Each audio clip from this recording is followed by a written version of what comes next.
Hey guys, welcome back.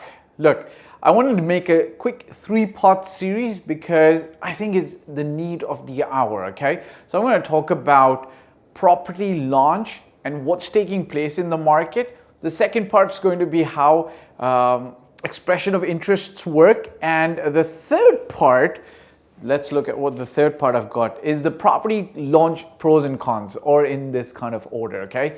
Before I get into the first part in this series, a definitive guide on what a property launch is in Dubai and what actually happens, show reel first.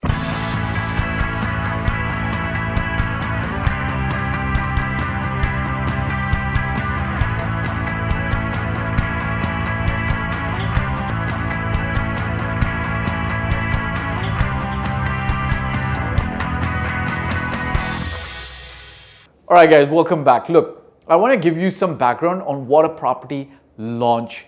It's not like a rocket launch that goes to Mars or space, but it's kind of like similar. What actually happens? What's the history behind it? And as I said, it's going to be a three-part series. I'm going to talk about a property launch, the pros and cons, how you can benefit from it, and expressions of interest, okay? So let's give you a quick background and a history on the property launch situation.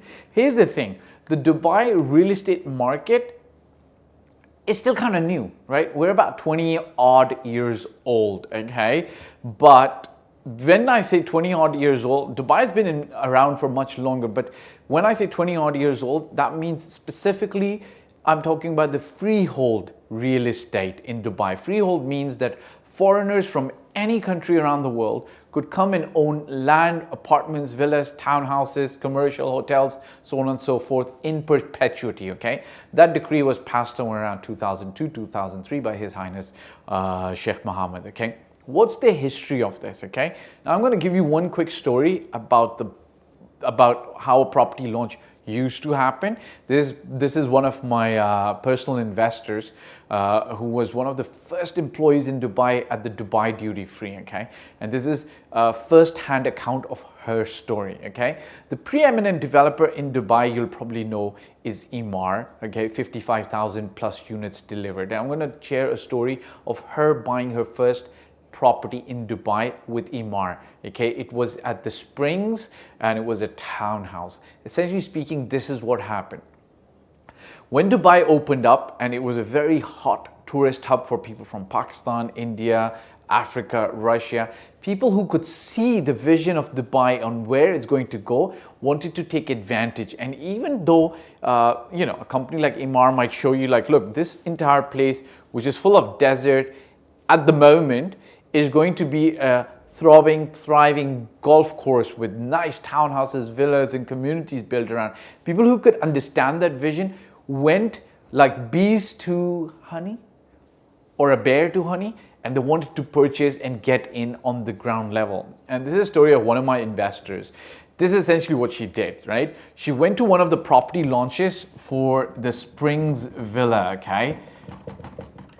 Okay, well, we call them villa, but they're really townhouses. And, you know, she had her checkbook, because that's an instrument of payment in Dubai that's still used till today. And she wanted to make the payment and purchase, but guess what? She was behind the barricade, not even in the queue to be able to get in to purchase the property. She was, you know, she kind of like was not even let in, right? And this is what happened. So she was a little bit disappointed, thinking that she hasn't secured the property. She really believed in the vision. You know, this is somebody who worked with the Dubai Duty Free, as I think she was one of the first 10 employees. And today, Dubai has grown an international hub, sees more airline traffic, air passenger traffic than Heathrow, right? So she understands that Dubai's vision, when it grows and puts his mind to it, it grows. So she really wanted to secure this villa, townhouse. But she was left out, right? However, in a property launch, essentially what happens is if they've got 300 units, you know, there might be a clue or some kind of system, and I'm going to come to that. They might get 300 people in there, but not everybody necessarily purchases, right? Some people, they might not like it, they might not understand the price, they just might make a decision not to purchase and walk out. So she tells me this first-hand story. There is, you know, some security guard standing over there, and he says, look, there's an opening for 2 people or 1 people, one person who has a checkbook with them, a passport, their passport with them, and is ready to buy today. Who's in, right? So this investor of mine, she's slightly shorter in stature. She raised her hand right there. She was right there at the barricade, and she boom got in, and she purchased her first townhouse slash villa, which she then later on flipped for several times actually the price she paid, and she got a profit. Now this is how the Dubai real estate market started growing and started going up, okay? And then came out the absolute sellout phase, okay? What do I mean by the absolute sellout? Real estate investors figured out that all they needed to do was literally go and place a booking, okay? And then flip it literally hours, if not minutes later, sitting in a coffee shop, make 10, 5%, 20% in some cases on the money that they had just put in as a booking deposit for a particular property. This is pretty common in a lot of countries like Pakistan and India. Dubai, it was the first time Dubai was seeing this. Now, when did we get to a complete sellout phase? Essentially speaking, this is what happened. Tier 2, Tier 3 developers, when they were launching, people who were working, it was kind of like the Wild West. People who were working in those companies would actually call some of their friends and just say, look, we're about to launch a full building with 300 apartments. If you want to get ahead in the line, we will help you. If you can book 10 apartments, okay, you don't have the money to really pay for all the apartments, but what you can do is then go and flip it, right? So what essentially started happening is buildings, villas, townhouses would get launched, and this was not the tier 1, the good developers. This was tier 2, tier 3 developers. The guys who were the cowboys who were trying to make money in the Dubai market. They would come, they would book full apartments, or they would have friends who are already working in the developers. Some of these friends later got into trouble with the law, right? Because Dubai doesn't tolerate corruption, and if you're taking advantage of your position as working inside the developer's office, tier 2, tier 3, tier 4, then things were frowned upon, and actually some people ended up actually facing some consequences afterwards. But what they would do is, they would just allot some apartments or full buildings to their friends who could then flip it and make money and share the profits, so that this phase, the sellout phase of 2005, 6, 7, essentially speaking, if you would go to the developer on the day of the launch, they'll tell you, we are sold out, right? There's nothing for you to purchase. But we didn't stay in that phase. We went on by 2006, 2007. I'll give you an example. We started developing into something of like a little bit of a better, kind of better, system, okay? And I remember this in 2007 or 2008, Nakhil launched a particular project, and the way we got in, me and my mentor, who was also a partner in my first real estate company, the way we got in was, you had to call Nakhil, essentially speaking, to get a booking number, okay? And I think we got a booking for 8 o'clock. The developers were at that time starting to figure out, how do we manage this mayhem, right? Too many people come to us to purchase, and then, we can't do first come, first serve, because that's not seems to be working. We're trying to do first come, first serve, but it doesn't seem to be working. But we need some kind of a system. So this is what I remember Nakhil did. You could call in to their call center in advance, a couple of days before the property launch. They would give you a specific time slot. The time slot could be between 8 to 8:30, or you're supposed to turn up at 8. This is what we got, right? We're supposed to be there at 8 o'clock or 8:30. Guess what? We turn up, and again, it's mayhem, right? Nakhil's trying to manage as best as possible. But what's happened is people who had time slots at 10 decided to just show up at 7, right? So here's Nakhil's security trying to manage this mayhem. And the way they were trying to do this was, basically said, look, whoever has timed bookings and has booking confirmations with emails can actually come in with those slots. But because there was so much mayhem and people were pushing and shoving and trying to get in from the left and the right, things kind of sometimes get out of control. And I think we had an 8 or 8:30 a.m. time slot. We ended up going in at 10 or 10:30. Anyways, we chose what we wanted to do, and then we bought what we wanted to buy, right? But it was mayhem because a lot of people had cut into the lines, right? Then there was another one with Emaar, a launch that happened in 2008 as well, and now there's really starting to organize things better and better and better, trying their best, right? So this was right before the global financial crisis. Emaar said, essentially speaking, what you need to do is you need to put a booking on our company's website, and we'll issue you a token number, and then you show up with a passport and so on and so forth.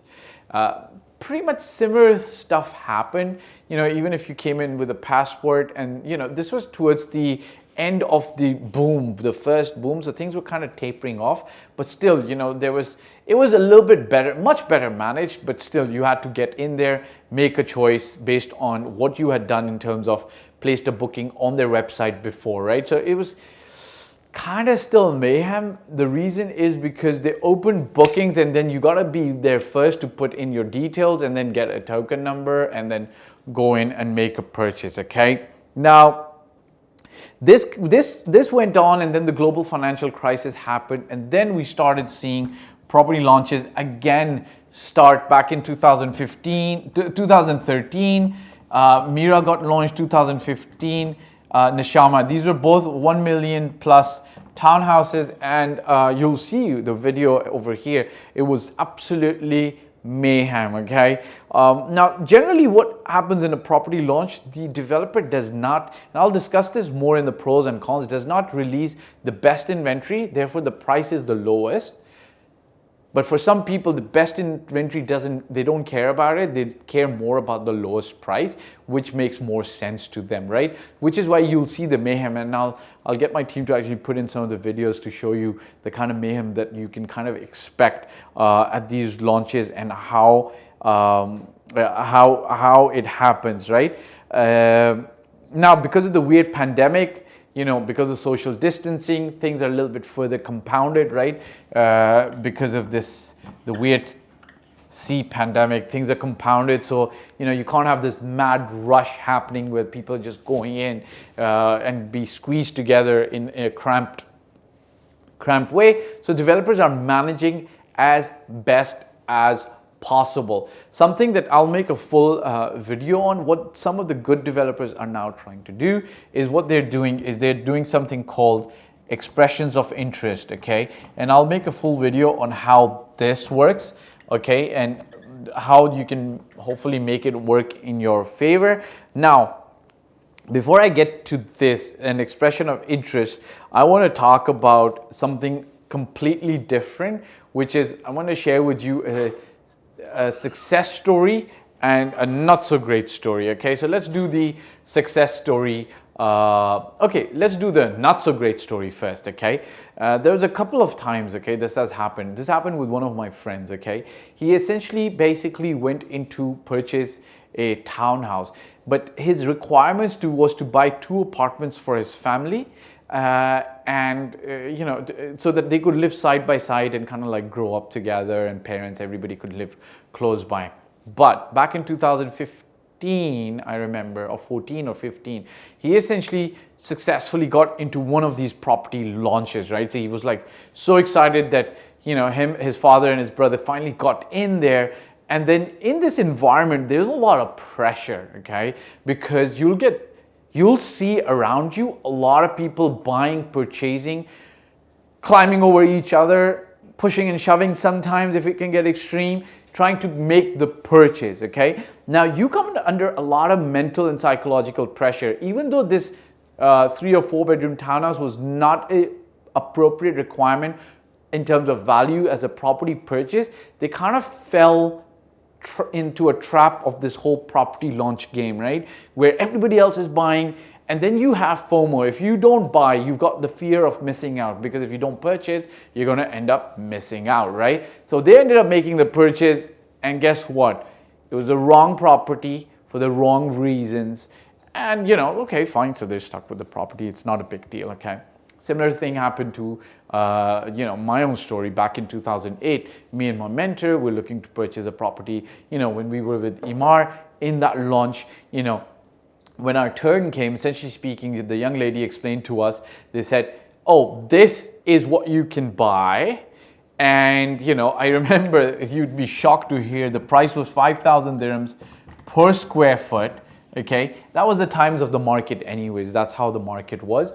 And it was, I think, a 1 or a 2 bedroom apartment with this massive large terrace. In hindsight, we would never purchase that because the service charges would be quite killer. But at that time, there was no clarity on how the service charges are going to get calculated, so on and so forth. But she did make a great speech or a spiel or a sales pitch about how this terrace can host amazing parties overlooking Burj Khalifa. And if we don't buy again, we're going to really miss out, right? So we made the purchase. Anyways, that was a long story. We came out in a good way from this property, so it was okay. It wasn't like a really bad situation for us, so we were okay. But these are the kind of decisions, because you are under hyper pressure to make quick decisions. What you do need to do, and I'm going to share a success story with you. If you've got your research already done and pointed out in a very poignant way, then you're going to be in a very good position to make a good decision. You're going to be able to decide because you've done research, you know the floor layouts, you know exactly what unit you're going to buy, exactly what, so that if you're in that position where that call comes, and this happened to one of my international investors, we had done such good homework on what exactly is his demand, his taste, that when that opportunity came up, we were ready to pull the trigger on the right property for him, and he's actually moved in with his family and is super happy. Okay, so I'm going to tell you what I told you. Essentially speaking, told you the history, the sellout phase, the 2006, 2007, when things started trying to get better, then a personal story with Emaar, and then the latest launches that happened in 13 and 15. Hopefully you've seen the video. Then the weird pandemics getting handled. Expression of interest, I'm going to share with you a completely different video because it deserves one on its own. And then 2 stories, one not so good and one that is good, and maybe you can be better prepared to handle the situation if you find yourself in there. All right, hit the subscribe button, press the bell icon, like button as well. It does something to the algorithm. It kind of like spreads the video to others who might be able to benefit. See you on the flip side. Ciao for now. Okay guys, so thanks for watching. My name again is Fahd Dawood. I've been doing this for 14 plus years. I started in 2006 in Toronto, Canada, and since 2007 I've been doing this in Dubai. I generally talk about real estate, your life, my life, and our path to allowing financial bliss coming to us. If you want to work with me, such as buy a property in Dubai, or you need general advice, you can hit me up on in the contact form below. If you've liked this video, I'd appreciate if you subscribe, press the bell icon, and hit the like button and share it with other friends. Ciao for now.